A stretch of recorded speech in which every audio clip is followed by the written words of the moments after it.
মেয়ের জামার সামনে 60 বছর বয়সে এসেও যৌতুকের জন্য স্ত্রীকে পিটাচ্ছেন স্বামী। দর্শক বিস্তারিত জানতে চাইবো তাদের কাছ থেকে। কাকা কাকা একটু শান্ত হন, কাকা একটু শান্ত হন। আচ্ছা কাকা কাকা একটু শান্ত হন, আপনার সাথে একটু কথা বলি। তো এখন কথা হলো যে আপনি আপনার স্ত্রীকে দেখুন, আপনাদের বয়স প্রায় অর্ধেক হয়ে গেছে, এই বয়সে কেন এভাবে পিটাচ্ছেন? এভাবে পিটা মানে কি করুম? আমি বিয়ে করছি পর্যন্ত আমার শ্বশুরে কইছে সাইকেল দিব, হুন্ডা দিব, ওই টিভি দিব, একটা বড় একটা টিভি 24 ইঞ্চি কালা সাদা কালা টিভি। হে টিভি রাও না জানে খালি যৌতুক দিব দিব। এই যে একটা টিভি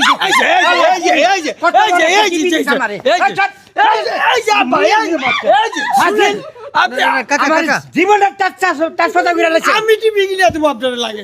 তোর লাগবে, তোর মা কইছে আমার দিব, দিল না কে? তো দর্শক আমরা যতটুকু বুঝতে পারলাম যে আসলে মূলত যখন বিয়ে করেছিল তখন এই শ্বশুর শাশুড়ি কথা দিয়েছিল সাইকেল, হুন্ডা, টেলিভিশন, মানে বিশেষ করে এটা কিন্তু অনেক আগের দিনের বিয়ে, যে সময় কিনা এরকম একটি প্রথা ছিল, কিন্তু এটা না দেওয়ার কারণেই কিন্তু স্ত্রীকে এরকম ভাবে বেদরম পিটাচ্ছে। তো আমরা এখন চলে যাব স্ত্রীর কাছে।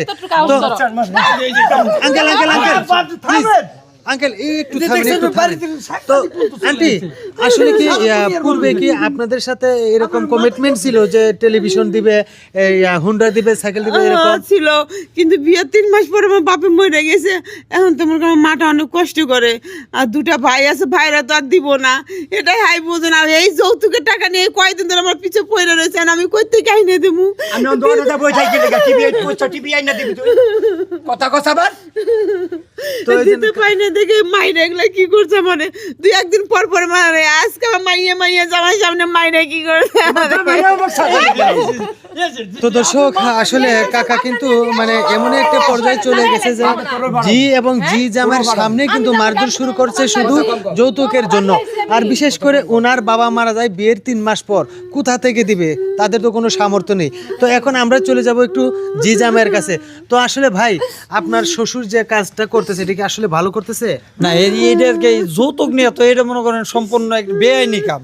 আমি আমার শ্বশুরকে কইছি বুঝাই বন্ধু যে দেখে না কাকা, আব্বা আপনি যেটা কইছেন যেটা হইছে আপনাকে প্রথা আপনাকে আমলে ছিল, আর যেহেতু আপনি জিনিসটা নেনও নাই আর দেয়ও নাই, এটা নিয়ে শুধু শুধু নতুন করে ঝামেলা করেন না।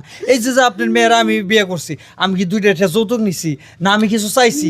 এই যে গলার চেনটা বন্ধু আমি ভালোবাসি, আমার বড় লাগছে, ভালো লাগছে, আমি দিছি। আর এই যে আমার শ্বশুর দেখেন, আমার তো মনে করেন চুনকালি চুনকালিকে তুই তো আরেক হিরুন বেটা, তুই কথা কবি না। এই যে কম দিই নাই, দোকান দিছি, জায়গা দিছি, এরপরে মার্কেট দিছি একটা। এটা কি আপনি যে আমার দিচ্ছেন